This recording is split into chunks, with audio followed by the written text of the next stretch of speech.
बच्चों, I hope आपसे बहुत ही मस्त होगी और जम के पढ़ाई कर रहे होगे। मसल विशाल भैया, welcome you all in this amazing session of human I and the colourful world. अब भाई हमारे इस फिजिक्स के सीरीज का तो ये लास्ट लेक्चर है, लेकिन मैं आपको बता देता हूं कि हम लोग एक और सीरीज आपके लिए प्लान कर रहे हैं। वो सीरीज होगी इंपॉर्टेंट क्वेश्चन से रिलेटेड, जैसा कि हमने आपसे डिस्कस करा हुआ था।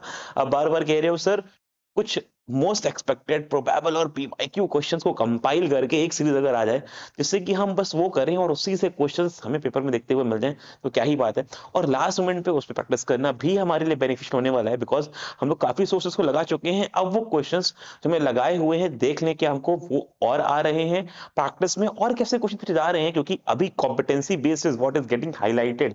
तो उसका भी प्लान कर रहे हैं, लेकिन वो तभी करेंगे जब आप कमेंट में जाओ और बोलो, आप लाइक करो और अपने फ्रेंड्स के संग शेयर करो और उनको बताओ कि this is something which is cooking and are you ready to eat it, then only we will plan it forward. अच्छा, तो भाई जिन्होंने अगर अभी तक reflection, refraction, magnetic effect of electric current और ह्यूमन आई, जो कि आज हो जाएगा, ह्यूमन आई के पहले के कोई भी चैप्टर नहीं देखे हैं आपने, इलेक्ट्रिसिटी हो, लाइट हो, मैग्नेटिक इफेक्ट हो, तो पहले उनको भी निपटा लो साथ ही साथ। ऐसा ना हो कि वो छूट जाए आपके यहाँ से, क्योंकि बहुत ही मेहनत से आपके लिए कंटेंट बनाया जा रहा है। And not that just of physics but the same terms of the chemistry.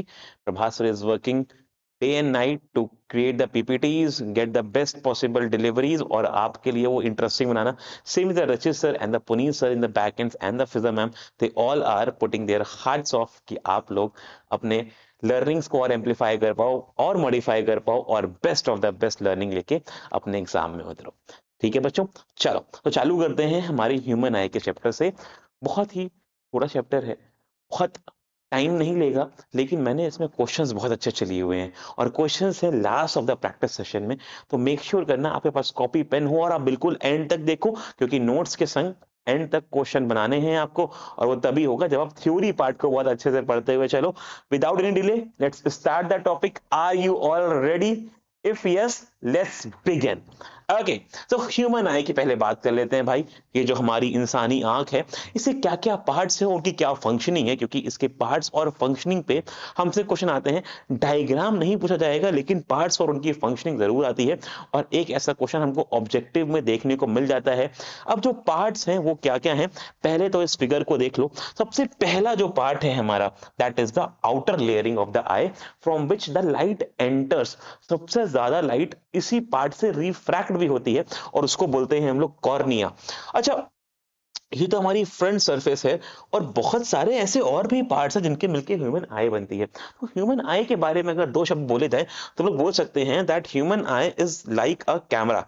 It is like a camera and its lens system forms an image of an light sensitive screen which we called as retina। तो ये कैमरे की तरह है, बहुत ही sensitive part है, और जिसकी जो इमेजिंग होती है, जो इसकी फोटोग्राफिक इमेज बनती है, हमको वो मिलती है रेटिना पे। And a best part to know about all the part is to study them in the terms of pointers, और वो पॉइंटर्स ही हमने यहाँ पे हाईलाइट करे हुए हैं। आप इन्हीं बातों को बस लिखते हुए चलो, अगर आपके पास नोट्स नहीं है तो। अदरवाइज हमसे बोल देना, तो हम इसकी पीपीटीज को डिस्क्रिप्शन में डाल देंगे। वैसे तो हमने बोल दिया है टीम को कि भैया सबकी पीपीटीज डालते चलो, लेकिन अगर कोई खुदा ना खास्ता मिस हो जाए, तो कमेंट बॉक्स में भैया अपने कमेंट्स डाल देना, because I am personally reading them all. Time थोड़ा सा कम होता है, लेकिन कोशिश पूरी रहती है कि जो जो आपके लिए कर पाए वो करें। जितना प्यार आप में देते हो, उससे थोड़ा सा पार्ट हम भी आपको रीशेयर कर दें इन the terms of the teachings. Okay, so the sir इसको एक बार देख लेते हैं, इसमें क्या क्या है और उसकी फंक्शनैलिटी क्या है। सर सबसे पहले आपने कहा कि कॉर्निया आ गई, which is the outer layer. Sir उसके बाद क्या है? उसके बाद बच्चों देख रहे हो, ये एक लिक्विड सा है, इसको बोलते हैं aqueous humour. We call it as aqueous humour. सबसे पहले हो गया कॉर्निया, फिर उसके पीछे क्या है सर? उसके पीछे है हमारा एक फ्लूइड, जिसके पार्ट से रिफ्रैक्शन होता हुआ लाइट अब अंदर जाएगा, that is aqueous humour. Sir फिर ये एक ओपनिंग सी दिख रही है, हाँ जी सर, ये जो ओपनिंग है जहां से लाइट एंटर करेगी, इसको बोलते हैं प्यूपिल। और जो ये ग्लैंड देख रहे हो आप, जो इसको एडजस्ट करेंगी, वो है हमारी आइरिस। संग में ही हमारे पास यहाँ पर सिलेरी मसल्स कंट्रोल करती हैं बच्चों, जो कि इसके पावर अकोमोडेशन को और ऊपर नीचे इसको एडजस्ट कराती हैं, which are the ciliary muscles. और उसके जस्ट ये जो पार्ट है पूरा, this is our eye lens. Lens के जस्ट पीछे देख रहे हो बहुत सारा लिक्विड फिल है, विच इज विट्रस ह्यूमर। और जहां पे इमेज बनती है वो रेटिना, और जहां से ये इमेज सिग्नल्स हमारी ब्रेन तक पहुंचते हैं, they all are the optical nerve. तो ये इसका पूरा हमारे पास जो मेन पॉइंट है वो है। एक बार इनको और आराम से डिटेल में समझ लेते हैं। तो भैया लाइट एंटर कहाँ से करती है सर? बहुत थिन मेम्ब्रेन जो कि है कॉर्निया, वहां से लाइट हमारी करी एंटर। सर फिर कहाँ गई? अगर लाइट एंटर हो चुकी है तो अब कहाँ जाने वाली है बच्चों? अब वो जाएगी हमारे आई बॉल के पास, जो कि है डायमेट्रिकली 2.3 सेंटीमीटर की। जो उसकी डायमीटर है इट इज इन अराउंड, एक नॉर्मल आई की होती है 2.3 सेंटीमीटर। जहां पे होता है हमारा कॉर्निया के पास सबसे ज्यादा रिफ्रैक्शन जैसे ही लाइट एंटर करती है, क्योंकि उसको मिल गया, अभी लाइट तो एयर से आ रही थी लेकिन अब उसको मिल गया एक एक्वस ह्यूमर वाला हमारा पूरा फ्लूइड वाला पार्ट, और वो पार्ट जहां से वो रिफ्लेक्ट होना चालू होगी सबसे ज्यादा यहीं पे हो जाएगी। उसके बाद तो हमारे पास और भी फ्लूइड्स ही है ना, तो वहां से तो लाइट रिलेटिवली कम रिफ्रैक्टिव इंडेक्स होगा तो कम बेंड होगी। सबसे पहले ही कहां पर हो गई? सबसे पहले ही हो गई भैया हमारे कॉर्निया वाले पार्ट पे, as soon as enter the eye lens. Sir उसके बाद हमारे पास एक क्रिस्टलाइन लेंस है जो कि एडजस्टेबल है। दुनिया में हमारा आई लेंस ही है ह्यूमन का और एनिमल्स का which is adjustable, which focus can be adjusted. Sir हमें दूर का देखना है तो भी देख सकते हैं, आराम से लेंस हमारा पतला हो जाता है, रिलैक्स देखते हैं, कोई लोड नहीं। सर पास का देखना है तो लेंस थिक हो जाता है, हम लोग पास का भी देख सकते हैं। This can only be possible in the eyes of the humans and the animals, mammals जो है हमारे उनके पास। this is the adjustment of the focal length required to focus the object at a different distance on the retina। लेकिन याद रखना lens भले चौड़ा पतला मोटा हो रहा है लेकिन ये डिस्टेंस चेंज नहीं हो रही भाई, ये डिस्टेंस तो यही है। ये डिस्टेंस सेम रखने के लिए ही इसको पतला और मोटा होना पड़ता है, डिपेंडिंग ऑन द कंडीशन की पास का पढ़ रहे हैं तो थिक हो जाएगा, दूर का पढ़ रहे हैं तो रिलैक्स चिल अपना थिन रहेगा। सर इसके बाद आइरिस है। आइरिस एक डार्क मसल है बच्चों, जिसको हम लोग डायफ्राग्राम के नाम से भी जानते हैं, that controls the size of the प्यूपिल। जो प्यूपिल है ना हमारा, इसके इसके साइज को ये आइरिस, ये देख रहे हो ये लेयर इसको कंट्रोल करती है, इसको कम या ज्यादा करती है। ठीक है, pupils regulate and controls the amount of the light. अब क्योंकि इट इज नाउ, जितना आइरिस फ्लेक्सिबल होगी उतना ही प्यूपिल्स अपने पावर अकोमोडेशंस के थ्रू लाइट को कंट्रोल कर पाएगी कि कितनी लाइट जानी है। क्योंकि अगर मान लो बहुत ज्यादा इंटेंसिटी ऑफ लाइट है, सन को आप देख रहे हो, जब सन को देख रहे हो तो बहुत ज्यादा लाइट एंटर नहीं होनी है, तो ये काम आइरिस मिलके करेगा हमारे पीपल के साथ कि भैया छोटा कर लो इसको, ज्यादा लाइट एंटर ना हो पाए, ऐसा ना हो कि आंख खराब हो जाए, हमें दिख ना पाए क्लियरली, ब्लर विजन दिखे हमको। उसके बाद देखता होगा ना जब धूप में होते हैं और फिर छांव में आते हैं तो हमें बहुत अंधेरा अंधेरा सा दिखता है, फिर पावर अपने आप अकोमोडेट होती है, हमारे लेंस दोबारा से लिमिटेड लाइट को एंटर कराते हैं, क्योंकि पहले बहुत एक्सपोजर होता है फिर लिमिटेड होता है, तो उसको अकोमोडेट करते हैं, उसको एडजस्ट करते हैं, फोकल लेंथ को एडजस्ट करते हैं, जिससे कि हमें जो अब हमारे पास जो लाइट है उस सोर्स में ही बेस्ट दिखना चालू हो जाए। सिमिलरली जब लाइट आ रही होती है, लाइट चली जाती है, तो हम लोग अपने आई बॉल्स को बड़ा कर लेते हैं, जिससे कि ज्यादा लाइट एंटर हो। प्यूपल अपने से ज्यादा लाइट को एंटर कराने देती है कि अंधेरे में भी हमको चीजों को दिखे, that is with the help of iris. Okay चलो, अब भैया रेटिना क्या है? वो डेडिकेटेड मेम्ब्रेन जहां पर हमारे पास लाइट सेंसिटिव सेल्स है। सर ये क्या है? दो लाइट सेंसिटिव सेल हमारे पास होते हैं बच्चों, जो को पढ़ने हैं। एक होता है कोन सेल और एक होता है रॉड सेल। क्या बोला मैंने? एक होता है कोन सेल और एक होता है रॉड सेल। ये प्रेजेंट होते हैं हमारे रेटिना के मेम्ब्रेन पे, जो कि हेल्प करते हैं हमारे इमेज को डिस्टिंग्विश करने में या फिर देखने में। अब जो ये कोन सेल हैं, they are very light sensitive, they understand the colors of the light, whereas rod cells work in the dim light only। okay, ऐसे ये वाला पार्ट आपका भी कोर्स सिलेबस में नहीं है, फिर भी इतना पता होना चाहिए कि सेल क्या है और कौन कौन से हैं, that is going to be help you with the further learning। okay, the light sensitive cell activate upon illuminating and generate electrical signal। these electrical signals then conveyed to the brain कि भैया ये वाला signal आ रहा है, जरा बताओ पहले कभी देखा है क्या इसको, क्या लिखा हुआ है पढ़ो। तो फिर मेमोरी से फीड करके हमारा ब्रेन उसका आंसर देता है कि भैया ये एप्पल है, ये बनाना है, ये विशाल सर है, ये बैकबेंचर सीरीज चल रही है, ये हम हैं खुद को देखते हो तो वो डिस्टिंग्विश करती है, आइडेंटिफाई करती है चीजों के बीच में आपस को समझने के लिए। वो सारा जो खेल चलता है वो इलेक्ट्रिकल सिग्नल से चलता है भाई, पता होना चाहिए आपको। ओके, जैसे कि आप देख रहे हो यहाँ पर भैया एक पुष्प है, गुलाब का, गुलाब का पुष्प की एक इमेज बन रही है, और जो इमेज बन रही है ये कैसी है ध्यान से देखो। सर ये छोटी ठीक है, उल्टी बन रही है। हाँ बच्चों, क्योंकि हमारा जो लेंस है ये एक कॉन्वेक्स लेंस देख रहे होगे आप, और convex lens forms in 5 of the cases it forms real and inverted images. तो यहाँ पर जो इमेज बनेंगी वो कैसी बनेंगी, इन्वर्टेड बनेंगी। तो हमको सीधा कैसे दिखता है, एक्चुअली में जो इन्वर्टेड इमेज बनी है, जो उल्टी इमेज बनी है सीधे ऑब्जेक्ट की, जो उल्टी इमेज बनी है ये ब्रेन के पास जाती है, तो ये ब्रेन सिग्नल्स में इसको जैसे था वैसे ही कर देता है। तो जैसे जैसे होती है लास्टली हमको वैसे ही दिखती है, लेकिन हमारे रेटिना पे ऐसा नहीं होता है। तो रेटिना पे इमेज बन रही है वो उल्टी बनती है, इन्वर्टेड बनती है। हमें ये बात याद रखनी होगी। समझ रहे हो भाई सब लोग, हाँ कि ना, हाँ कि ना। ओके, चलो नेक्स्ट पॉइंट। तो हमारा ये हो गया हमारे पास इलेक्ट्रिकल सिग्नल्स की बात। These signals are sent to the brain via the optical nerves. The brain interprets these signals and finally process the information so that we perceive the object as they are. Okay, जैसे वो हैं वैसे हम लोग उनको देख लेते हैं। आ गया भाई, इजी है। हाँ जी, चलिए सर आगे चलते हैं।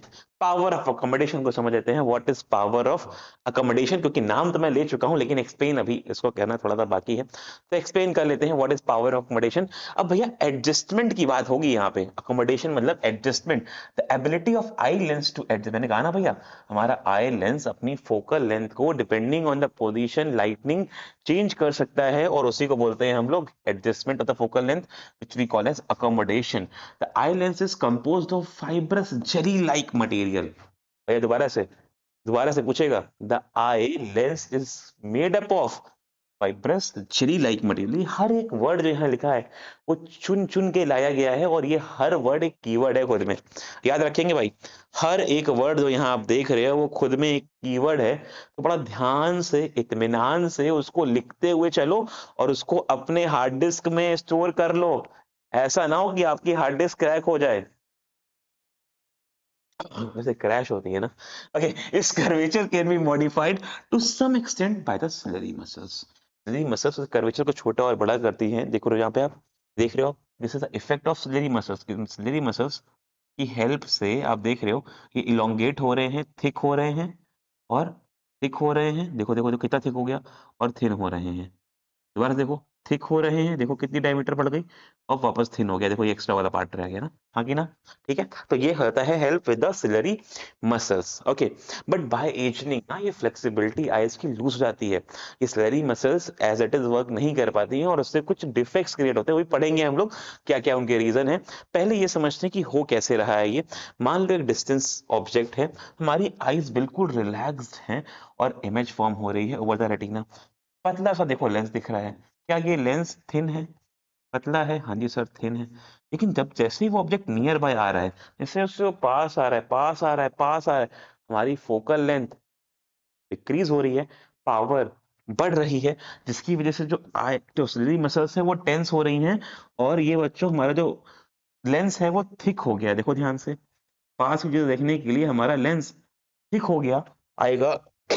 और दैट्स द रीजन कि हमारी एक डिस्टेंस के बाद हम लोग उसको नहीं देख पाते हैं। That is the minimum values, और हम लोग इसको बोलते हैं हमारा मिनिमम पॉइंट फॉर द आई। भैया मिनिमम पॉइंट फॉर द आई, जो कि हमारा नियर पॉइंट होता है, जो कि हमारा नियर पॉइंट होता है। हाँ कि ना, नियर पॉइंट होता है which is 25 centimetre for the normal human being। okay, okay, ठीक है बच्चों। when you are looking for the object closer to the eye, the scleral muscles contract, this increases the curvature of the lens, the eye lens then become thicker, subsequently consequently the focal length of the eye lens decreases, this enables us to see the nearby object। बच्चों focal length घटेगी तो power बढ़ेगी, हमने पढ़ा हुआ है mirror और lenses में ये formula P is equals to 1 upon f। पढ़ के आ रहे हो, लेंस में P is equals to 1 upon f when f is in meter। हाँ की ना। तो अगर बच्चों f घट रहा है तो P का बढ़ना तो लाजमी है भाई। अगर f घट रहा है तो P का बढ़ना तो लाजमी ही है। हाँ की ना। अगर हम लोग ध्यान से देखो, अगर हम लोग नियर पॉइंट से पहले आ गए, आई के लिए नियर पॉइंट 25 सेंटीमीटर इसकी पहले आ गए, तो अब भाई टेंस हो जाएंगी स्क्लेरी मसल्स, और हमको ब्लर विजन दिखेगा, फिजी विजन हमको क्लियर नहीं दिखेगा, हमको बहुत फजी सा विजन लगेगा, बहुत ही ब्लर सा लगेगा, और अगर हम उसको पढ़ते रहे तो बहुत ज़्यादा हेडेक क्रिएट हो जाएगा, बिकॉज़ जो आई हैं वो रिलैक्स नहीं हो पाएँगी, बहुत टेंस हो जाएँगी। दैट्स द रीज़न कि बहुत पास से चीज़ें नहीं पढ़नी चाहिए, बहुत पास से फ़ोन नहीं देखना चाहिए। They should be at a minimum distance of like 50-60 centimetre from your eye, कि आप वहां से आराम से उनको पढ़ पाओ, देख पाओ, क्योंकि 25 सेंटीमीटर जो नियर पॉइंट है वो बहुत रिकमेंडेड नहीं होता है टू यूज। आप वहां से देख सकते हो, लेकिन आपकी आई टेंस ही रहेंगी वहां पे भी। आप आराम से थोड़ा दूर से पढ़ो, दूर से देखो, जिससे कि ये वाला स्ट्रेस क्रिएट ना हो। ओके, चलो, तो it's a minimum distance to which the object can be seen most distinctly without the strain. It is called as the least distance for the distinct vision. Okay, बहुत बढ़िया sir. It is also called the near pi near point, and for the normal young adult it is 25 centimetre from the eye. समझ आ गया sir, बहुत बढ़िया। अभी आई के defect देख लेते हैं। अब आई के डिफेक्ट कौन कौन से हैं सर? मेजरली हमारे पास 4 से 5 डिफेक्ट्स हैं जो हमारे काम के हैं, और हम सबको समझ लेते हैं, अंडरस्टैंड कर लेते हैं, जिससे कि ऐसा ना हो कि कोई भी डिफेक्ट हमारी लर्निंग में रह जाए और वही एग्जाम में आ जाए। क्योंकि आप जो छोड़ के जाते हो, एग्जाम में वही दिख जाता है आपको, फिर आप परेशान हो जाते हो, हैरान हो जाते हो कि सर यही तो ध्यान नहीं आ रहा था और यही एग्जाम में आ गया। बेटा कहानी ही यही है, हाँ कि ना? जब तक आप हर चीज को नहीं पढ़ोगे, हर फ्रंट पे नहीं प्रिपेयर होगे, तब तक यू कैन नॉट से कि आप बहुत अच्छा स्कोर कर पाओगे। कुछ ना कुछ अगर छोड़ के गए और कुछ ना कुछ वहां पे भूल गए तो और भी गया पेपर। तो आपको कुछ छोड़ना ही नहीं है, और जो भी पढ़ रहे हो बहुत सॉलिड पढ़ना है। तो मतलब सारा ही सॉलिड पढ़ना है, क्योंकि पढ़ना ही सब कुछ है, हाँ कि ना? तो सारे पॉइंट कवर हो रहे हैं यहाँ पे, कुछ छूट नहीं रहा है मेरे बच्चों। चलो, कैटरैक्ट की बात करते हैं पहले। तो देखो इजी इजी लेते हैं, पहले लेते हैं कैटरैक्ट। ध्यान से देखो ये क्या हो रहा है, ये आई में कुछ क्लाउडीनेस सी आ रही है। तो आई है वो व्हाइटिश व्हाइटिश हो रही है, हाँ कि ना? तो आई है, इसके अंदर एक व्हाइटिश व्हाइटिश लेयर हो रही है। इसी को बोलते हैं हम लोग हिंदी में मोतियाबिंद। जिसमें अब सुना होगा मोतियाबिंद को, वो देखा होगा ऑपरेशन के बाद लोग ब्लैक कलर का चश्मा लगाते हैं generally, right? Because I is very sensitive. और अगर ये क्लाउडी लेयर इस पे आ गई तो हमको आई के लेंस पे आ गई तो लेंस को करना पड़ेगा सर्जिकली ऑपरेट, चेंज, बल्कि ऑपरेट करके उसको हटा के दूसरा लेंस ही लगाना होता है।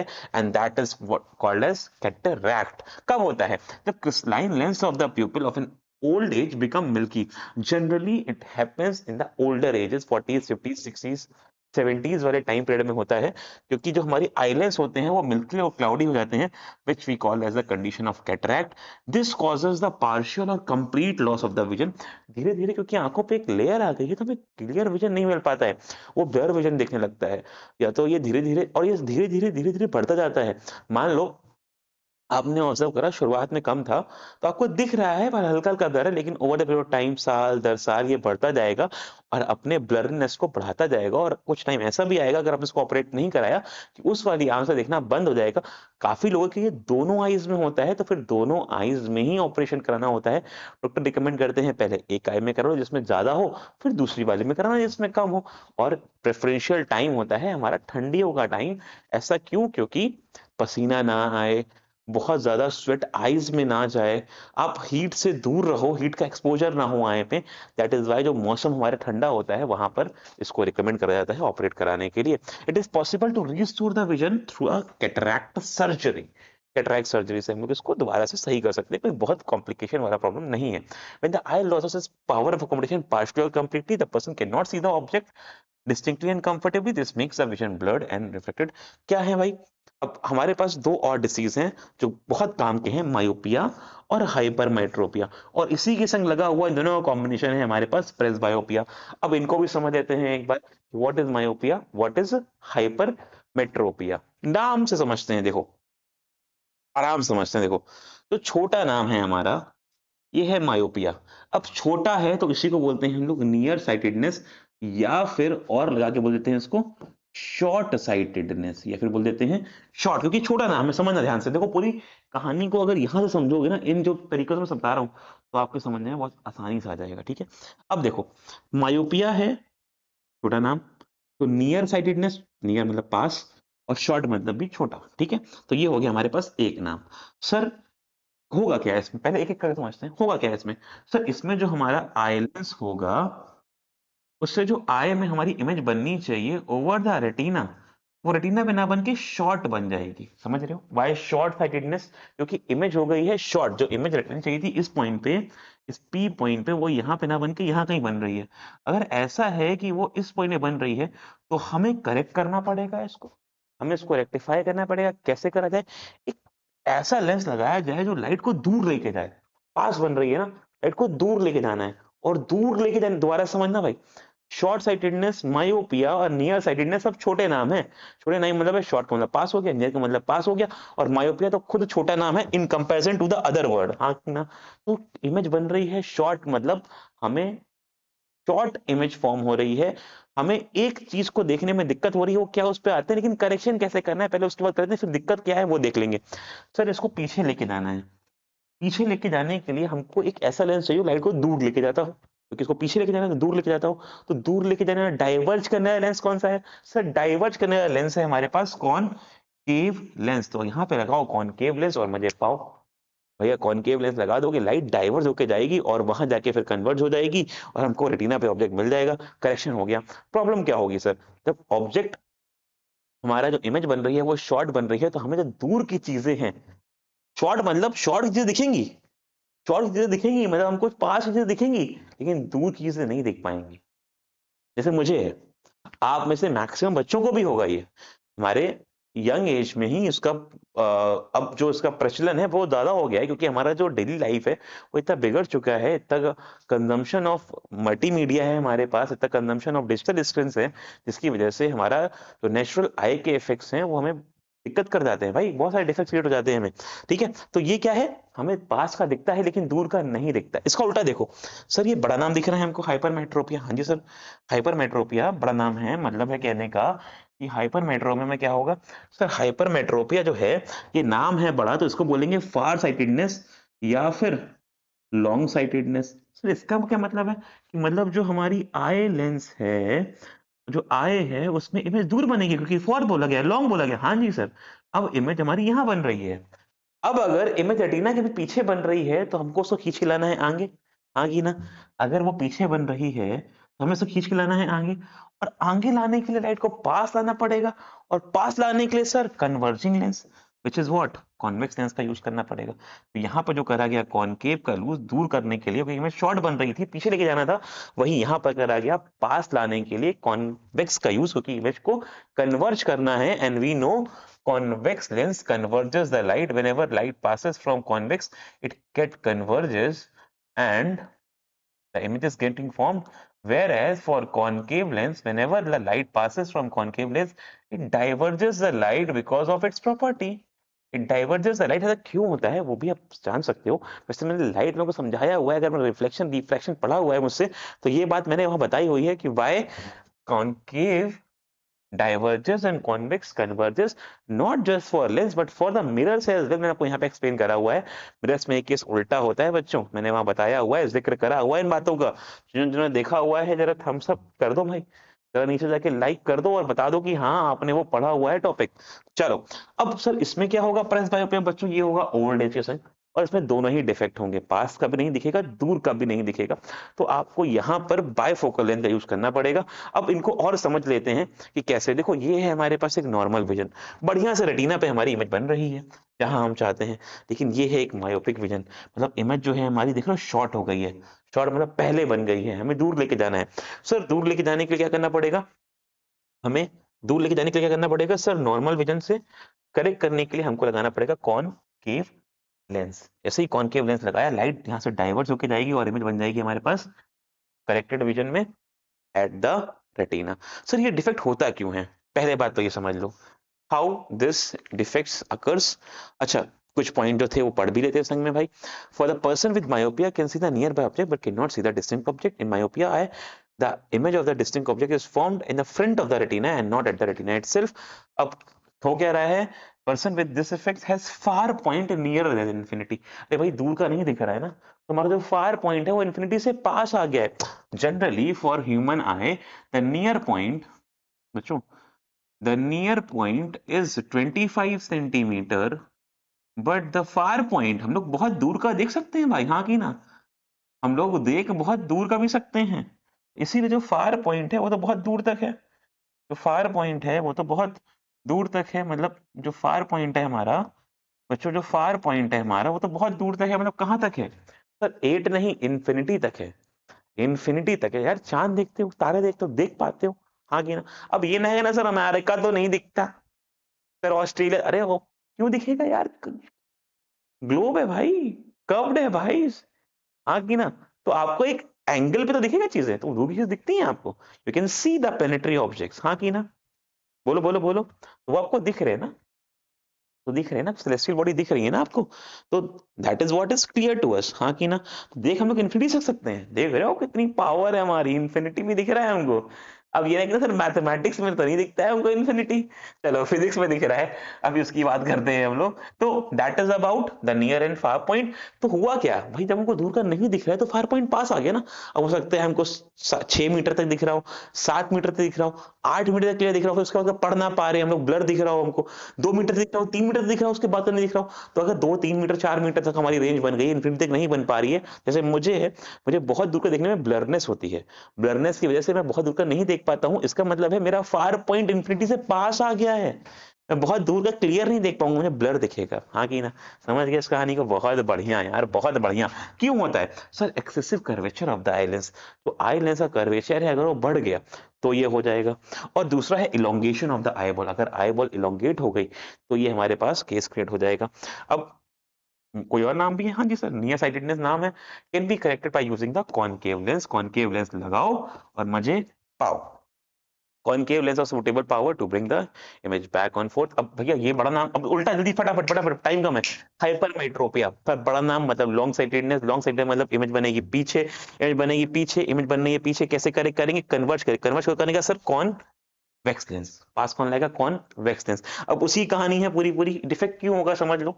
यहाँ पे अच्छा, यहाँ पे क्या होगा, जो नियर पॉइंट होगा ये हमारा दूर चला जाएगा बच्चों, क्योंकि हमें पास का नहीं दिखेगा, तो एक्चुअली में हमारा जो नियर पॉइंट है वो दूर खिसक जाएगा, वहां पे फार पॉइंट पास आया, नियर पॉइंट दूर जा रहा है, नियर पॉइंट नहीं दिख रहा है, पास नहीं दिख रहा है हमको, has to keep the reading material much beyond 25 centimetre, क्योंकि उसको दिख ही नहीं रहा है, for comfortable reading. This defect arise either because the focal length of the eye is too long, या तो फोकल लेंथ बहुत ज्यादा हो गई है, the eye lens has become too small, या फिर हमारा जो वहां इलोंगेट हुआ था यहाँ कम हो गया है हमारा eye lens, that is why this happens. Okay sir, समझ आ गया है, बहुत बढ़िया। करेक्शन भी देख लिया, नॉर्मल आए, हाइपरमेट्रोपिक आए, पीछे बनी, यहाँ पे बराबर आ गई, बिल्कुल सर मजे से समझ आ रहा है, आराम आराम से आ रहा है। कैसे करेंगे सर? कॉन्वेक्स लेंस लगा देंगे और हमारी आई बिल्कुल एकदम चकाचक बढ़िया चकाचौंध दिखेगा हमको, सब कुछ मस्त मस्त मस्त मस्त एकदम, वैसे ही जैसे हमें अपना करियर दिख रहा है ना, एकदम ब्राइट ब्राइट, वैसे ही दिखने लगेगा हमारा, हाँ कि ना भाई? सबको दिखने लगेगा हमको वैसे ही। चलो भाई, अब देख लेते हैं जल्दी से प्रेस बायोपिया। थोड़ा सा कैमरा दिक्कत कर रहा है, अगर हमारे एडिटर साहब इनको पकड़ लें तो कृपया करके सही कर दें, हमारी उनसे विनती है। एडिटर साहब, कृपया करके जहां जहां पे आपको ये दिक्कत आए उसको सही कर दीजिएगा, बच्चों को दिक्कत नहीं होनी चाहिए हमारे। ओके, अभी अगर ये डिफेक्ट जो कि भैया पावर ऑफ कॉम्बिनेशन से हो रहा है और एजनिंग के साथ होता है, ये बोलते हैं प्रेस पे ना पास का सही दिखेगा ना दूर का सही दिखेगा। For most people the near point gradually recedes away, near point दूर हो गया हमारा, फार पॉइंट पास आ गया। It is difficult to see the near by object comfortably and the distinct without the corrective lens. ना पास का दिख रहा है, ना नियर बाय ऑब्जेक्ट दिख रहे हैं, ना डिस्टिंक्ट ऑब्जेक्ट दिख रहे हैं, तो लोग बाय फोकल लेंथ यूज करते हैं, मतलब आधा चश्मा कॉनकेव आधा चश्मा कॉन्वेक्स, और ऐसे करके देखते हैं।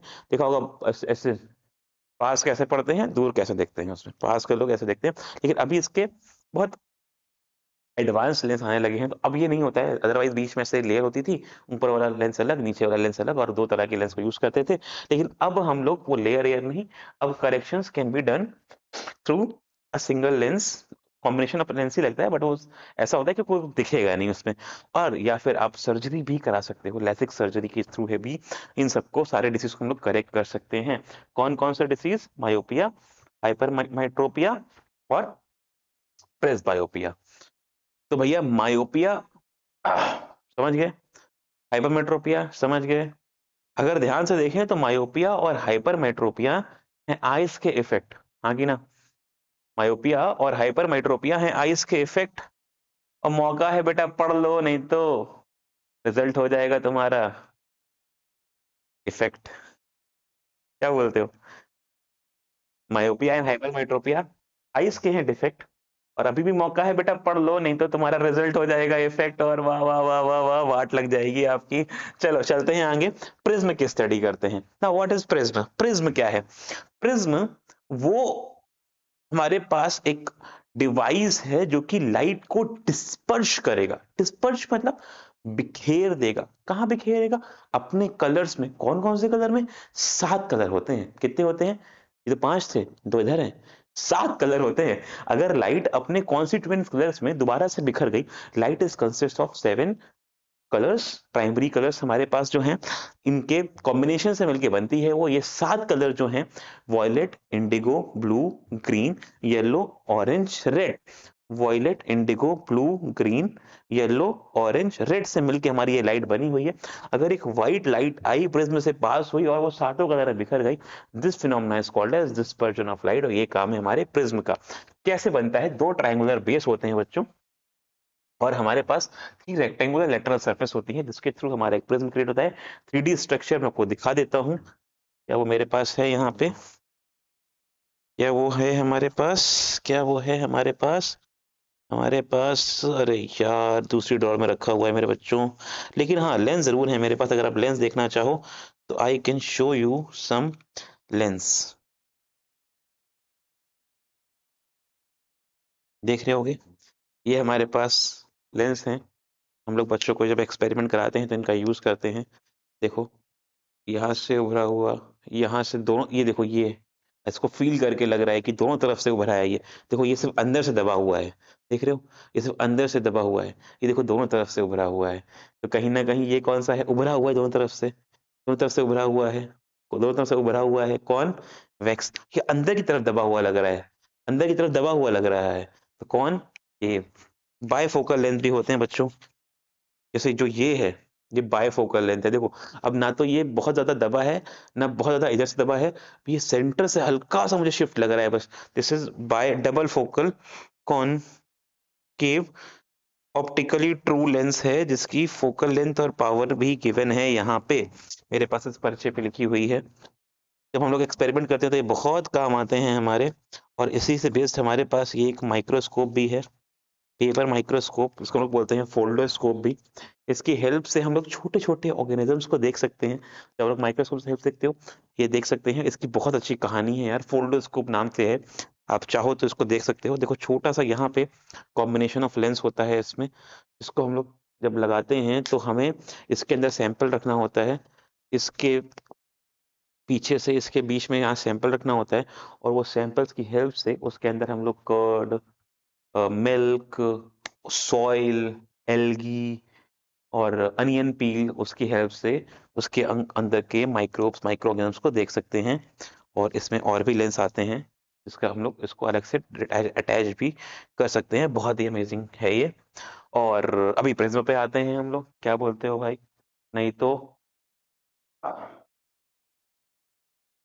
हमारा टाइम का लॉस होगा भैया। टाइम लिमिटेड है, जल्दी जल्दी ज्यादा पढ़ना है। क्या बोलते हैं? प्रिज्म पे आते हैं भैया। Incline surface to each other है हमारी। एंगल ऑफ प्रिज्म ये रहा, नाम सुन लो भैया। तो ये वाला प्रिज्म का एंगल है, इसको बोलते हैं हम लोग एंगल ऑफ प्रिज्म। क्या बोलते हैं? Angle of prism. सिंबल है इसका ए। याद रखेंगे भाई, पूरा बना देते हैं एक बार में, हाँ कि ना? अब देखो हुआ क्या सर, कैसे फिगर बनेगा? सर, एक लाइट आई, एक लाइट आई, नन्ही मुन्नी प्यारी सी एक इंसिडेंट रे आई। नाम बोला गया उसको पी ई। लिख रहे हो? पी ई लाइट आई। अब ये हमारी वो सरफेस थी सर। यहाँ पे तो हमारे पास एयर है, लेकिन इसके अंदर तो ये ग्लास है, और दोबारा से फिर इधर एयर हो जाएगी। तो लाइट से पहले एयर से ग्लास में जा रही है। सर, एयर से ग्लास मतलब rare to denser motion. Sir, rare to denser में तो आपने पढ़ाया था कि बेंडिंग टूवर्ड्स द नॉर्मल हो जाती है, थोड़ी लाइट पास जाती है, जानी चाहिए थी ऐसे, लेकिन थोड़ी पास आ गई वो। हाँ जी सर, जानी चाहिए थी वो ऐसे, लेकिन थोड़ी सी पास आ गई वो, हाँ कि ना? तो ये हमारा जो नॉर्मल से एंगल बनेगा, this is the angle of refraction and this is the angle of incidence. अब दो ये एंगल बन गए सर, हाँ दिख रहे हैं, एंगल आई दिख रहा है, एंगल आर दिख रहा है। फिर ये लाइट रे गई गई गई गई, सीधे गई आगे, लेकिन जैसे ही यहाँ गई तो सर अब ये ग्लास से एयर जा रही है। सर, जब ये ग्लास से एयर जाएगी तो ये डेंसर से एयर जा रही होगी। तो इसका जो मोशन होगा, दैट इज बेंडिंग टूवर्ड्स की जगह अवे हो जाएगा, पहले towards rare denser, denser to rare away from the normal. तो अब जो ये हमारा आई है ये छोटा हो जाएगा और आर बड़ा हो जाएगा, और जब ये लाइट आगे निकली तो इसको जाना चाहिए था सीधे, लेकिन क्योंकि हमारे पास डेंसर मीडियम है तो ये नॉर्मल से दूर की तरफ चली गई। हाँ कि ना, नॉर्मल से दूर की तरफ चली गई, और क्योंकि ये निकल गई है तो इसको बोलते हैं इसको एंगल ऑफ इमरजेंट। जहां पर हमारे पास इंसिडेंट से आने वाली लाइट और इमरजेंट से जाने वाली लाइट को पीछे मिला दिया जाए, तो इनके बीच का जो एंगल देख रहे हो आप, ये और ये के बीच का एंगल जो ये देख रहे हो आप, this is angle of deviation, और ये तो हमारा एंगल ऑफ प्रिज्म है ही है। तो इस फिगर को बनाना आप सीख लीजिए, आपके लिए बहुत हेल्पफुल रहेगा। प्रिज्म बनाया, ये लाइट आई, ये लाइट बेंड हुई, और ये लाइट इमर्ज हुई। अब लेकिन आपको पूरा शो करना पड़ेगा, तो ये एंगल ऑफ इंसिडेंस हो जाएगा, ये एंगल ऑफ रिफ्लेक्शन हो जाएगा, यहाँ पे जो ये एंगल होगा ये इस सरफेस के लिए इंसिडेंट होगा, और जो ये एंगल होगा ये इमरजेंट होगा। आपने दोनों लाइट को मिला दिया पीछे आगे बढ़ा के, तो ये एंगल ऑफ डेविएशन हो जाएगा, जितना लाइट डेविएट हुई है अपने पाथ से। ओके, चलो, दैट्स अमेजिंग। क्या बोलते हैं sir, splitting of white light into 7 constituent colours is called as the dispersion of the light.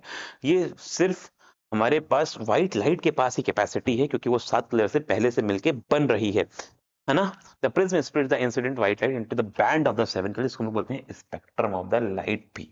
The band of the coloured component is also called as the spectrum, लिखा भी हुआ है भाई, हाँ की ना, बात लिखी भी हुई है, इसी को बोलते हैं हम लोग spectrum. Different colour of light bend through different angle with respect to incident ray as they pass through prism.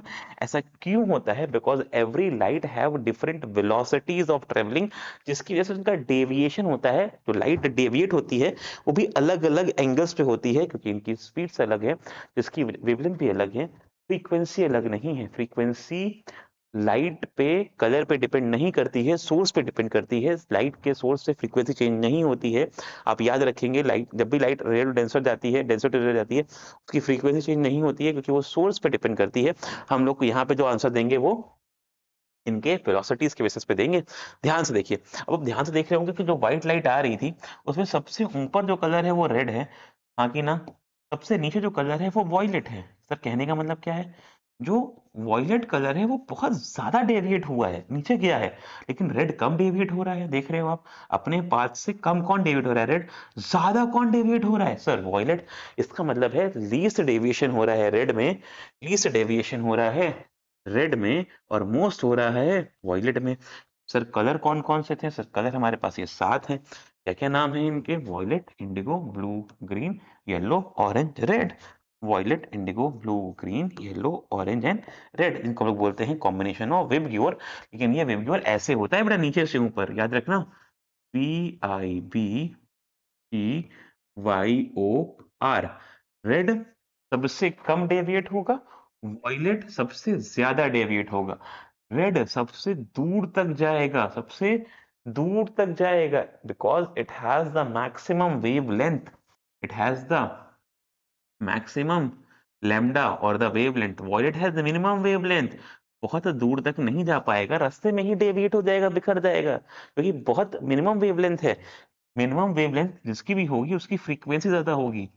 The difference of frequency में, फ्रीक्वेंसी, फ्रीक्वेंसी वॉयलेट की मैक्सिमम है, फ्रीक्वेंसी मैक्सिमम है, लेकिन लैम्डा, रेड की frequency, red की frequency minimum है। याद रखेंगे भैया, इसका वेवलेंथ मैक्सिमम है तो फ्रीक्वेंसी मिनिमम है। v is equals to F lambda पढ़ा है ना भाई, f इज इक्वल्स टू 1/लैम्डा। फ्रीक्वेंसी के बढ़ने से वेवलेंथ घटती है, फ्रीक्वेंसी के घटने से वेवलेंथ बढ़ती है। दोनों के सबको पता होने चाहिए। मच्छर भैया हट जाओ, बोर्ड पे ना जाओ प्लीज, प्लीज, है ना। ओके, सो सर सबसे लंबी चाल किसकी है? तो सबसे लंबी चाल रेड की है। मतलब समझो कि रेड हाथी है, लंबी लंबी चाल लेगा, लंबी लंबी चाल ले रहा है। देखो इसे फ्रीक्वेंसी बहुत ज्यादा नहीं है, जैसे इसकी वेव की एक ही फ्रीक्वेंसी है, यहाँ से चालू होके ये आधी वेव और ये पूरी वेव, ये आधा कटोरा ये पूरा कटोरा, हाँ की ना। लेकिन अगर बात करते हैं हम लोग वॉयलेट की, तो भैया वॉयलेट की फ्रीक्वेंसी ज्यादा है, वेवलेंथ कम है। देख रहे हो, यहां से यहां में ये 1, 2 और 2.5 टाइम मूव कर गई, यहाँ एक ही बार कर पाई थी, तो इसकी फ्रीक्वेंसी ज्यादा है, लेकिन लेंथ छोटी है। देखो वेवलेंथ सिर्फ यहाँ से लेके यहाँ तक है, और इसकी वेवलेंथ यहां से लेके यहां तक है। तो ये है हमारा हाथी, मेरा साथी, और ये है अपना चूहा। क्या बोलते हो? ये है अपना चूहा। बेचारा छोटी छोटी चाल चलेगा लेकिन फास्ट, जल्दी जल्दी, फ्रीक्वेंसी ज्यादा होगी, लेकिन हाथी बहुत दूर तक जाएगा, लंबी चाल चलेगा, रेड की तरह बहुत दूर तक जाएगा, बहुत दूर तक जाएगा, उसकी फ्रीक्वेंसी कम होगी, वेवलेंथ ज्यादा होगी। ये बात समझना बहुत जरूरी है, क्योंकि इसमें से क्वेश्चन आते हैं हम पे बच्चों। अगर हम लोग दो प्रिज्म को इन्वर्टेड रख दें तो पहले तो 7 लाइट में बटेंगे, फिर 7 से दोबारा से व्हाइट लाइट में आ जाएंगे। दोबारा से क्या बोला मैंने? पहले व्हाइट कलर 7 में बटेगा, फिर 7 से एक व्हाइट लाइट दोबारा बना देगा। पहले तो डिस्पर्जन होगा लेकिन दोबारा से कॉम्बिनेशन हो जाएगा 7 कलर का एक कलर में। तो उल्टा भी होता है, 7 colour can combine to become 1 colour of the white light. ये क्वेश्चन आता है, कहता है कंप्लीट द फिगर, कहता है कंप्लीट द फिगर, या फिर पूछता है कि बताओ ये कौन सा कलर ऑफ लाइट है। या फिर अगर दो प्रिज्म को उल्टा रखते हैं तो व्हाट फिनोमेना आर ऑब्जर्व। तो पहले आप देखोगे डिस्पर्जन, डिस्पर्जन, और फिर आप देखोगे कॉम्बिनेशन। ये किसने बताया था? न्यूटन भाई ने बताया था हमारे। Inverted prism is placed in the path of the dispersed light, then after passing through the prism they combine to form the white light. When I am saying Newton bhai, I am respecting him for his legendary work in the field of the physics।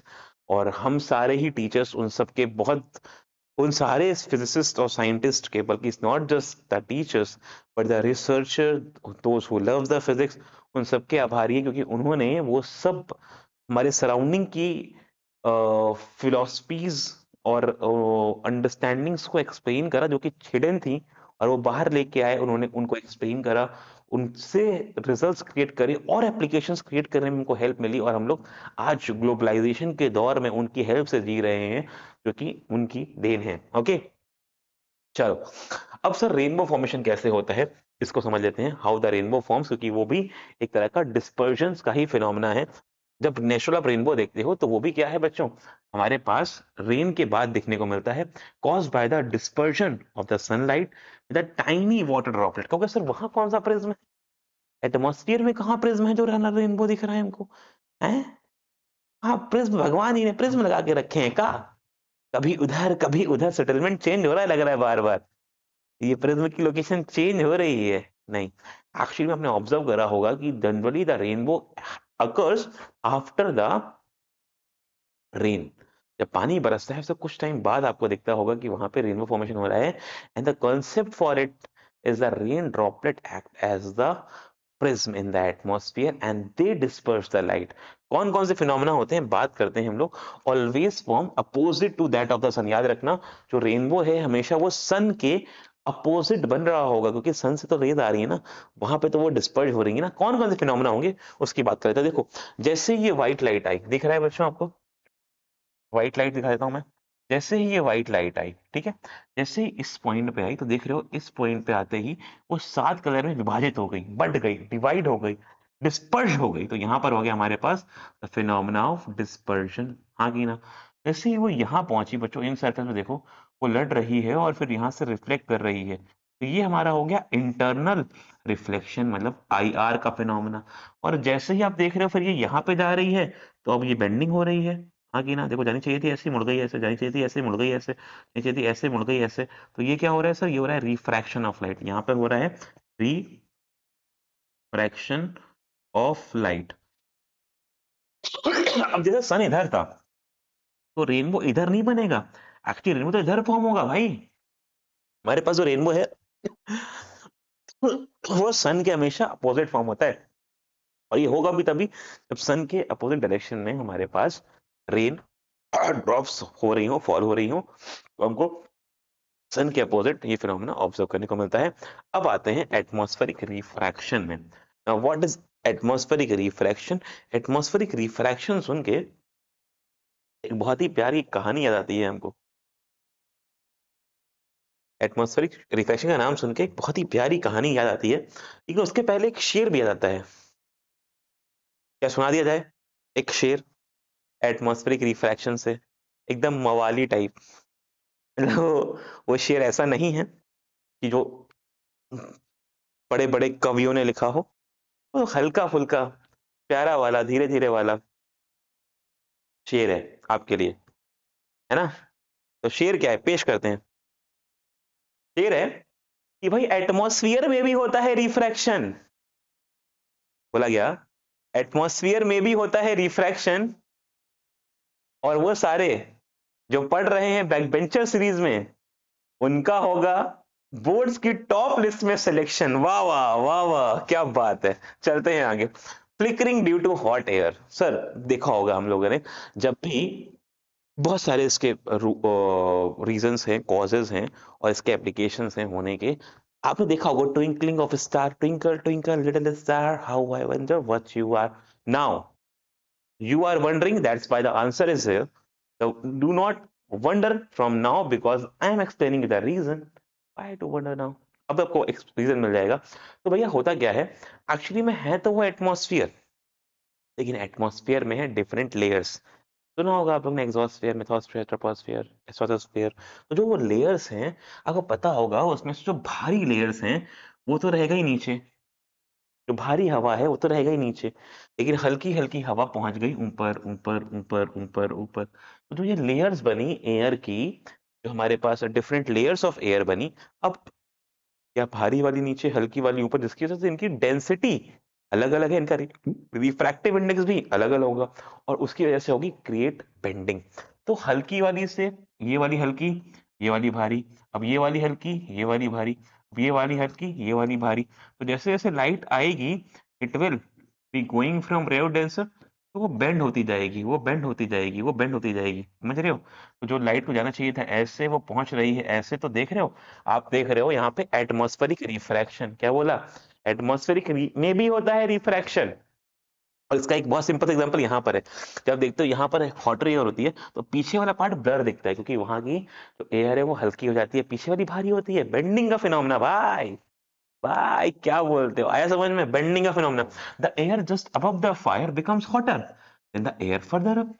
The hotter air is lighter, ऊपर जाएगी, cooler air is above it, the refractive index slightly less than that of the cooler air. तो हो जाएगा वहां पे bending of light, हमको दिखेगी flickering. Physical condition of refractive index air changes continuously, the apparent position of the object seems to be fluctuating। हाँ की ना, the wavering of this effect is called as atmospheric refraction.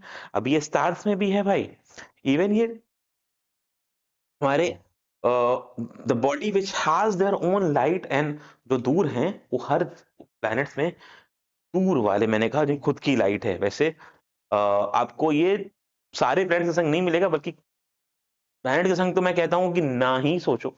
आप stars के बारे में ही बात करो, क्योंकि स्टार्स की खुद की लाइट है, बहुत दूर भी है, वहां से लाइट आ रही है, इसीलिए तो वो ट्विंकल ट्विंकल। लेकिन ट्विंकलिंग का रीजन अलग है भाई, वो एपरेंट पोजीशन है उनकी, जहां पर है वहां पे नहीं दिख रहे। अभी आते हैं उस पे, अभी उस पे आते हैं। देखो, the star light on entering the earth atmosphere undergoes reflection continuously before it reaches the eyes. अब देख रहे हो आप, ये एक्चुअली में इनकी पोजीशन देख रहे हो, अब चेंज हो रही है। क्यों चेंज हो रही है, बिकॉज मान ले एक स्टार यहां पर है, ठीक है, ये अपना अर्थ, अपन इसको यहां से देख रहे हैं, ठीक है। अब इन कंपैरिजन हमसे बहुत बड़े हो गए, लेकिन ठीक है, हमें छोटा दिख रहा है, छोटू सा है, छोटू सा है। अब यहाँ पे मान ले हमारे पास स्टार से, स्टार तो दूर है वैसे, यहाँ पे बहुत सारी और भी, वहां पे तो एटमॉस्फेयर नहीं, लेकिन जैसे ही लाइट हमारे अर्थ के एटमॉस्फेयर में आई, उसकी हो गई चालू bending bending bending bending bending. हमें तो चीजें स्ट्रेट दिखती हैं, तो हमें लग रहा है कि स्टार यहाँ पर है, एक्चुअली में तो स्टार यहाँ पर था यार। तो एक्चुअली में तो हमें स्टार जहां पर है वहां पे दिख ही नहीं रहा है, उसकी एपरेंट पोजीशन में दिख रहा है। हाँ की ना, क्योंकि लाइट बेंड होके आ रही है हम पे। और संग में क्या हो रहा है भैया, हमारा जो अर्थ है वो मूव कर रहा है, और अर्थ के संग अर्थ का एटमॉस्फेयर भी मूव कर रहा है।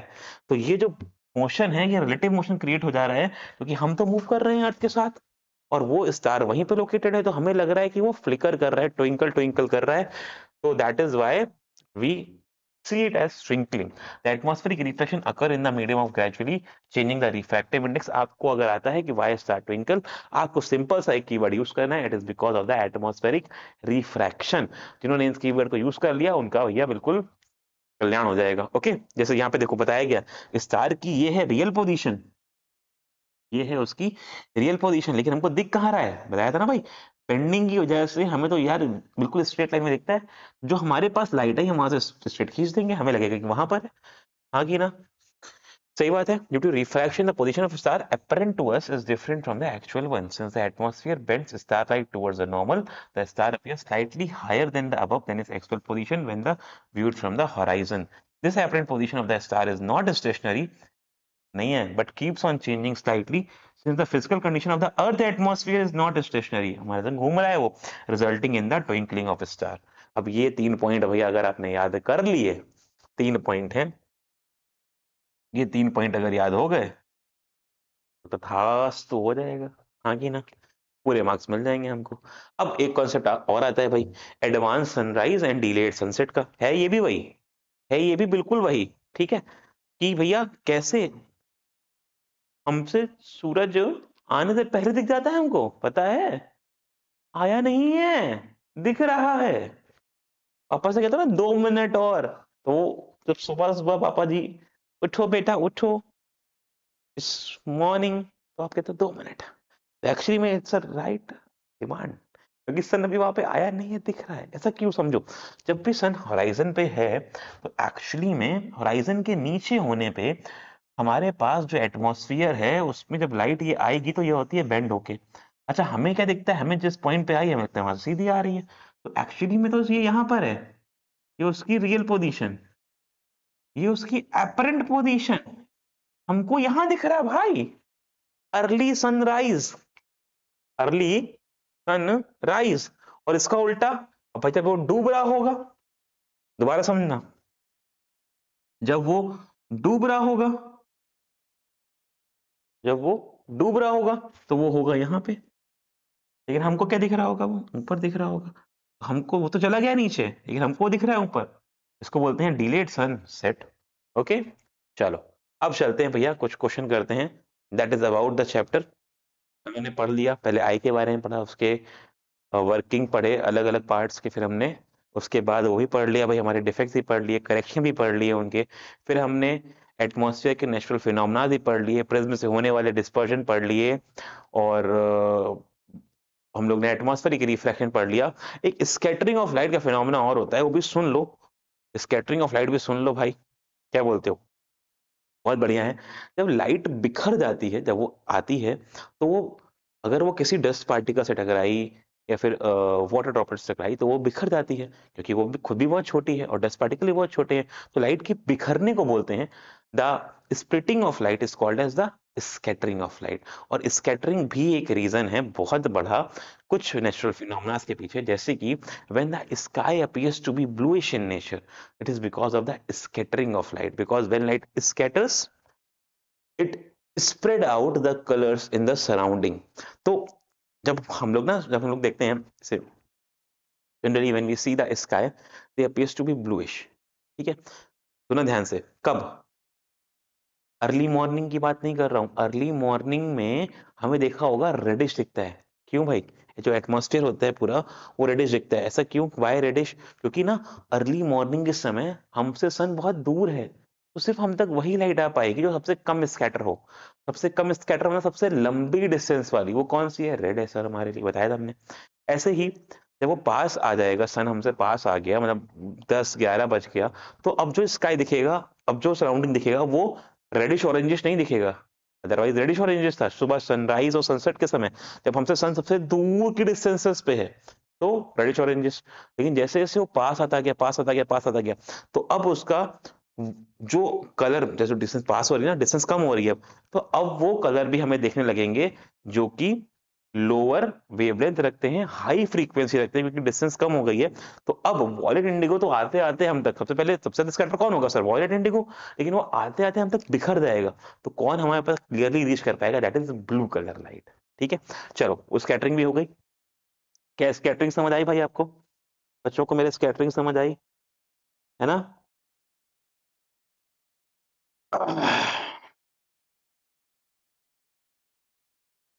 चले आगे, प्रैक्टिस करें, चले प्रैक्टिस करें भाई, ओके, चलो प्रैक्टिस करते हैं, क्या एक शेयर हो जाए स्कैटरिंग ऑफ लाइट पे भी, क्या बोलते हो, स्कैटरिंग ऑफ लाइट पे भी एक शेयर हो जाए भाई, आसमान में स्कैटरिंग की वजह से ही है तो कलर नीला, क्या बात है, आसमान में स्कैटरिंग की वजह से ही तो है कलर नीला, हर जो ना अच्छा होता है। नहीं बन रहा है, आगे चलते हैं, प्रैक्टिस करते हैं भाई, चलो अगर अगर बनेगा तो I help you out with the joke. अभी के लिए जोक ना क्रैक करके, शायरी ना क्रैक करके प्रैक्टिस करते हैं, बिकॉज प्रैक्टिस इज इंपॉर्टेंट। हाँ, okay. Which part of the eye contain cells which are sensitive to the, अरे यार सर बताया तो था आपने, रेटिना इज वेरी सेंसिटिव, वहां पे रोड रॉड कौन सेल्स हैं, पढ़ा था हम लोगों ने। What is the far point of the normal I? Sir far point is, everyone, far point for normal I is, everyone everyone everyone, sir लेटा हुआ 8 which is infinity, near point is what 25 centimetre, तो ये तो पता है। देखो, where does the greatest degree of refraction of the light occurs in the eye?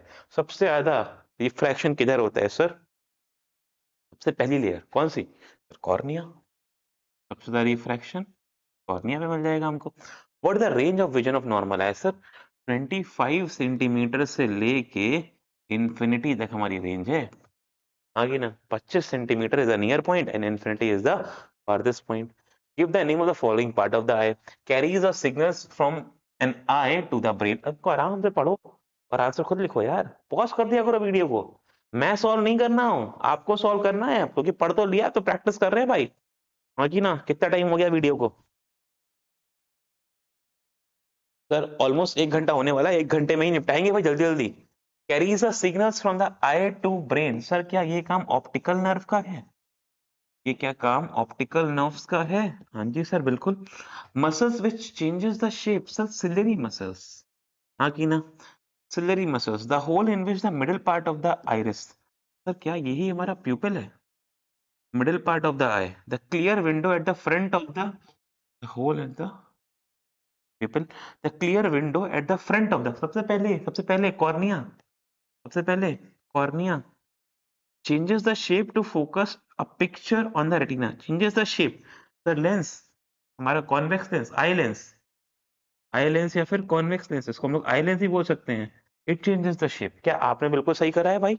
Match कर लो हमारे आंसर से, ये अपना सिलेरी मसल्स है, ठीक है। चलो, the least distance of the object vision of the young adult with the normal vision is about 25 centimetre. हाँ जी सर। अच्छा अभी देखो, काफी लोग यही छोड़ देंगे इसको, लेकिन क्या देखो, ये भी यही बात लिखी हुई है और ये भी यही बात लिखी हुई है, तो all of the above is the answer. अरे वाह, फंस जाते हैं बच्चे हमारे।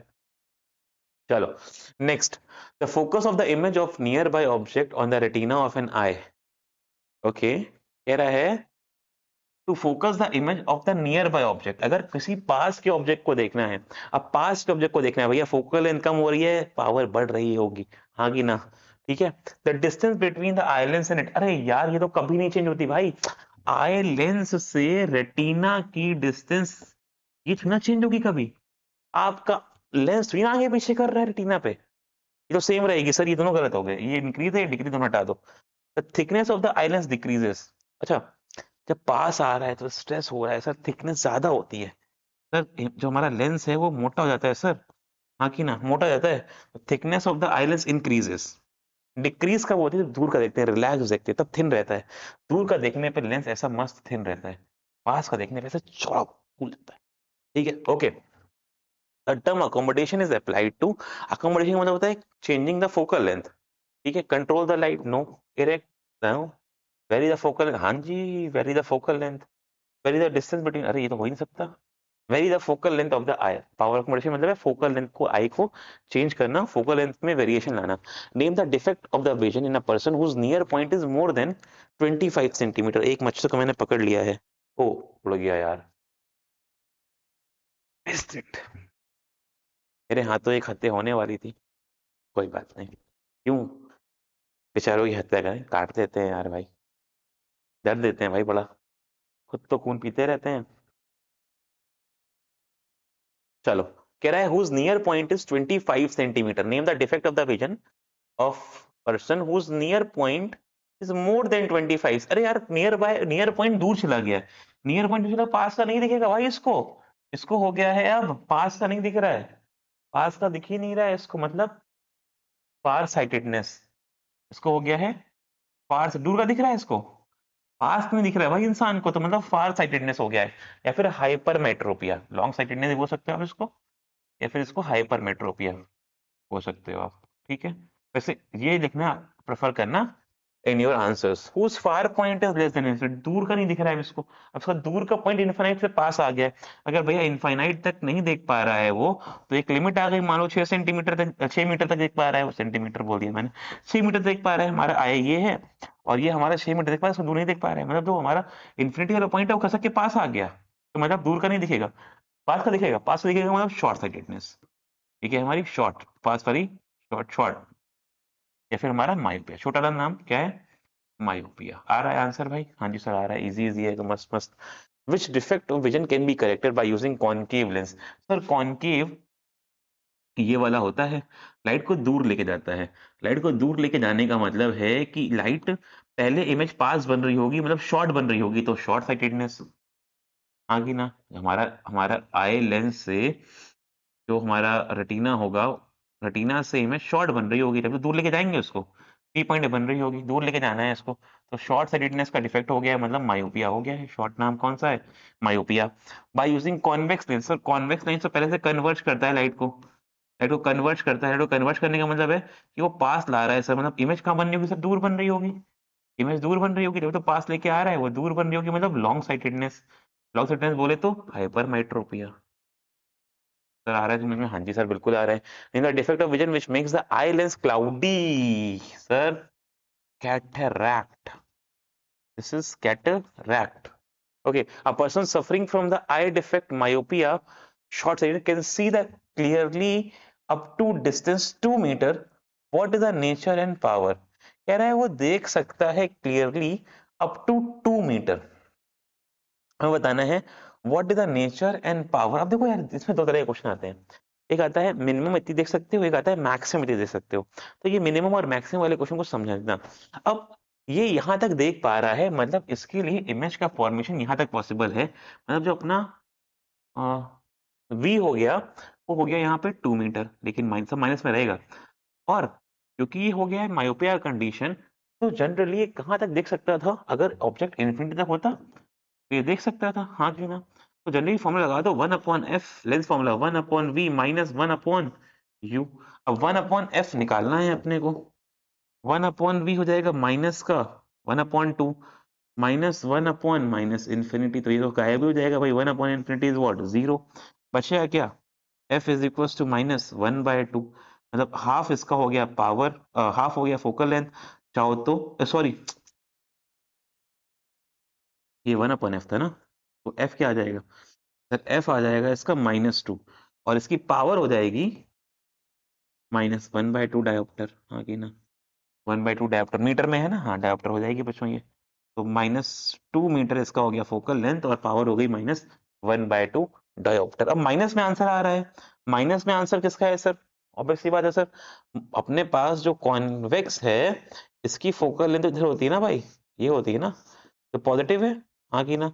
कॉनकेव की फोकल लेंथ जो है, कॉनकेव डाइवर्ज करता है, तो इसकी जो फोकल लेंथ है वो इधर बनती है, फोकस इधर बनता है, फोकस पॉइंट, तो ये नेगेटिव होता है, तो ये कौन सा है सर, कॉनकेव लेंस है। और ऑब्वियसली बात है भैया, उसको ध्यान से देखो, उसको up to can see clearly up to 2 metre, 2 metre के बाद कहीं दिख रहा है, तो मतलब वो शॉर्ट साइटेडनेस है, और हमको कौन केव लेंस यूज करना पड़ेगा सही करने के लिए। ये क्वेश्चन आप लोग खुद से एक बार ट्राई कर लेंगे, ठीक है। ओके ओके, ये क्या कह रहा है, a person need a lens of, इतने डायोप्टर माइनस में है, तो मतलब कॉनकेव रहा होगा, for correcting the distance, correct the near vision he needs the lens. अच्छा नियर के लिए प्लस का उसको ये कॉन्वेक्स यूज करना पड़ रहा है। What is the focal length of the lens, अरे यार पावर गिवन है, डिस्टिंक्ट विजन दूर का देखना है, दूर distinct vision, correcting the distinct vision, दूर का नहीं दिख रहा है, कॉनकेव लगाना पड़ेगा, ये वाला लगाना पड़ेगा, पावर निकालनी, पावर गिवन है, फोकल लेंथ निकालनी है, P is equals to 1/f, या फिर F is equals to 1/e, मतलब -1/5.5, ये आ गया हमारे पास फोकल लेंथ, यूनिट रहेगी इसकी मीटर में, सॉल्व कर लेंगे भाई इसको, है ना, मैं सॉल्व नहीं कर रहा हूँ इसको। नियर विजन में 1/+1.5, और मीटर में रहेगा, इसको भी सॉल्व कर लेंगे आप लोग, ये हमारे हो जाएंगे focal length of the correcting lens. Okay, short में पैसे है नियर 0.15 सेंटीमीटर, 5.40, मतलब कह रहा है हट जा भैया मच्छर, और आउट लगानी पड़ जाएगी लग रहा है, नहीं तो शॉर्ट साइटेडनेस जो है साइटेड पर्सन है उसका नियर पॉइंट, जो मतलब हमें छोटे से छोटा देखना है वो 15 सेंटीमीटर देख सकता है पास से पास, और दूर से दूर सकता है 40, तो 15 के पहले देख पाएगा ना 40 के बाद देख पाएगा, इसका मतलब ये 15 के पहले का नहीं दिखेगा और 40 के बाद का नहीं दिखेगा।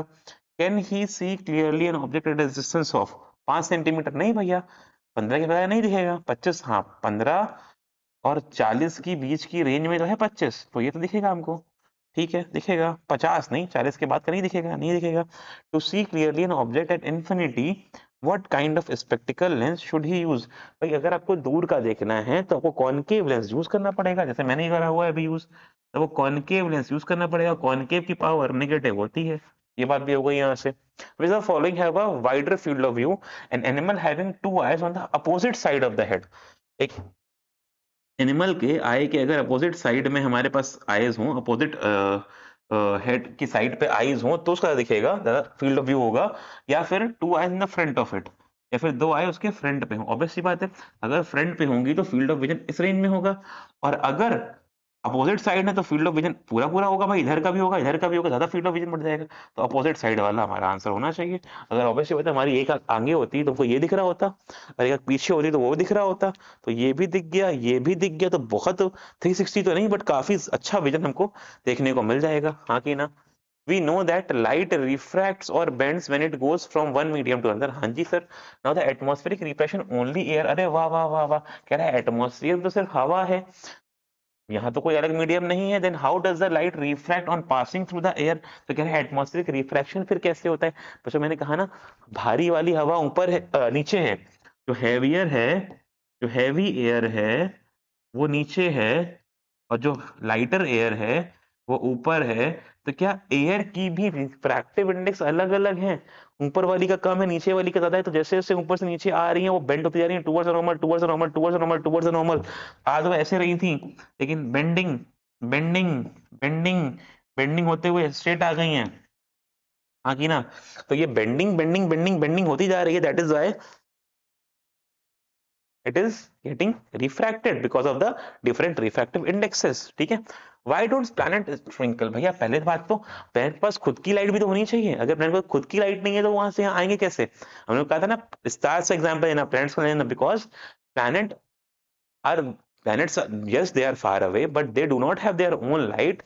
If they are not emitting, if they are not luminous object, how will they provide the light, and how it will get refracted? That's why the refraction is not happening. You might have observed that danger signals lights are red in color. Give reason why? Because red travel to the farthest distance. भैया लंबी लंबी हाथी वाली चाल, जिसकी चाल लंबी होगी ना, वो लाइट बीच में पार्टिकल जो होंगे उनसे स्कैटर कम करेगी, याद रखना। Red has max wavelength, that is why it scatter the least, it scatter the least, उसकी स्कैटरिंग बहुत कम है। वेर एज बाकी कलर की लाइट, चाहे वो इंडिगो हो, ब्लू हो, वॉयलेट हो, भैया वो लाइट ऐसी है, वो लाइट ऐसी हैं, मान लो वॉयलेट की बात करते हैं हम लोग, सबसे नीचे वाली वॉयलेट वाली, अब वो ऐसे ऐसे बार बार मूव कर रही मूव कर रही मूव कर रही मूव कर रही है, देख रहे हो कितनी बार मूव कर रही है? जितनी बार उसको पार्टिकल मिलेंगे रास्ते में एयर के और डस्ट के, उतनी बार उसे टकराएगी और बिखरती जाएगी, उसकी स्कैटरिंग होती जाएगी। अब जितनी बार वो बिखरती जाएगी उतनी दूर तक आ ही नहीं पाएगी, वो कहीं खत्म हो जाएगी पूरी लाइट, यहीं खत्म हो जाएगी, दूर तक नहीं आ पाएगी। इसलिए मैं कह रहा हूं उसके लिए हर एक पार्टिकल एक स्कैटरिंग की तरह काम करेगा, जैसे ही वो एक पार्टिकल से आगे लड़ेगी वो बिखर जाएगी और लड़ेगी और बिखर जाएगी, बिखरते बिखरते वो दूर तक जा ही नहीं पाएगी। दैट्स द रीजन कि हमको रेनबो के जो नीचे वाले कलर्स होते हैं वॉयलेट इंडिगो वो दिखते ही नहीं है, blue green yellow orange observe होते हैं, लेकिन वॉयलेट इंडिगो बहुत ही कम, टू द वेरी ओकेशंस ही हमको वो ऑब्जर्व होते हैं। क्या बोलते हो भाई, ये बात समझ आ रही है आपको, आगे ना? सही बात है। तो this is the phenomena of scattering of light, याद रखेंगे, इजी है, इजी है।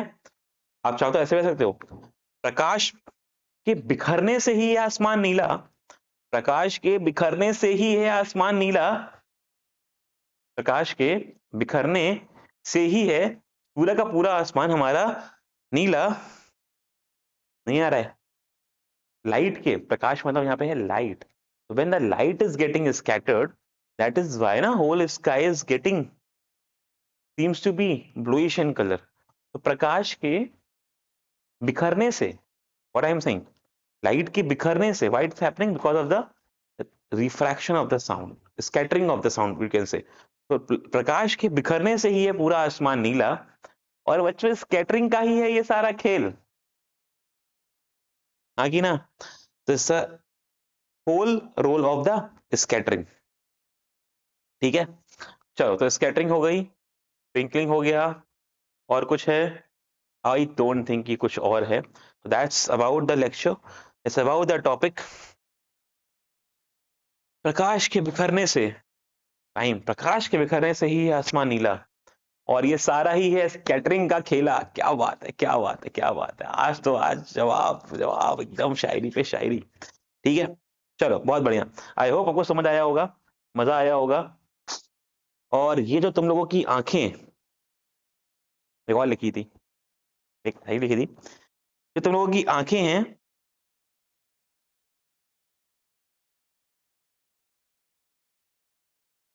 देखो खुद ही नहीं याद आ रही है, खुद ही नहीं याद आ रही है, खुद ही नहीं याद आ रही है। हाँ, एक एक एक एक एक, एक ये थी, एटमॉस्फेयर, एटमॉस्फेयर में लाइट के बिखरने से रिफ्रैक्शन होता है। एटमॉस्फेयर के, एटमॉस्फेयर में, एटमॉस्फेयर में लाइट के बेंड होने से रिफ्रैक्शन होता है, और ये भूल गया मैं। कोई बात नहीं है। आई होप आप सबको वीडियो तो अच्छा लगा होगा। शायरी यार मुझे लग रहा मेरे बस की बात है, पहले मैं लिख ले रहा हूँ, लेकिन डिलीवर करना is very difficult, very complicated. पढ़ के जरूर सकती है, पढ़ के जरूर सकती है, अदरवाइज तो नहीं।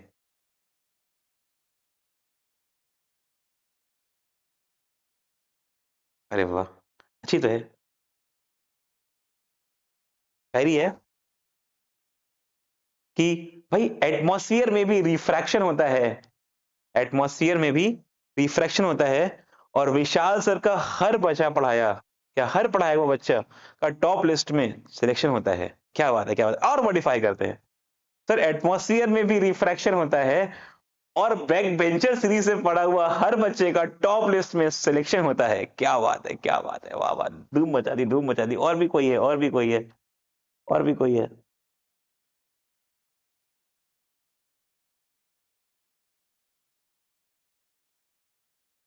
हाँ, एक और, एक और।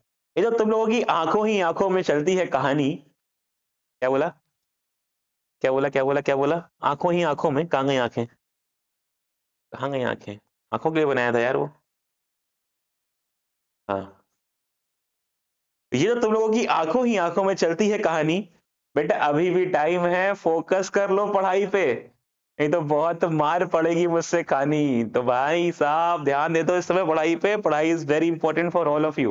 ओके, चलो, I hope this must have help you this. Help तो करा ही होगा यार, इतनी मेहनत से बनाए गए वीडियोस हैं यार, छान छान के कंटेंट लाए हैं, हाँ की ना? तो हेल्प तो करा ही होगा आपको। आगे मिलते हैं नेक्स्ट वीडियो में, तब तक के लिए tata bye bye, see you all. पढ़ते रहो, धूम मचाते रहो। मिलेंगे इस वीडियो में, bye bye bye bye bye bye bye bye. और अगर बाकी लेक्चर्स नहीं देखे हैं भाई, अगर बाकी लेक्चर्स नहीं देखे हैं, तो वो भी इत्मीनान से देख लो, और दोस्तों को शेयर कर दो, और बोल दो कि भैया थोड़ा प्यार यार दिखा दे, और अगर 30 क्वेश्चन चाहिए तो बता देना, हाँ कि ना? चलो, मिलते हैं, bye bye, thank you, see you all.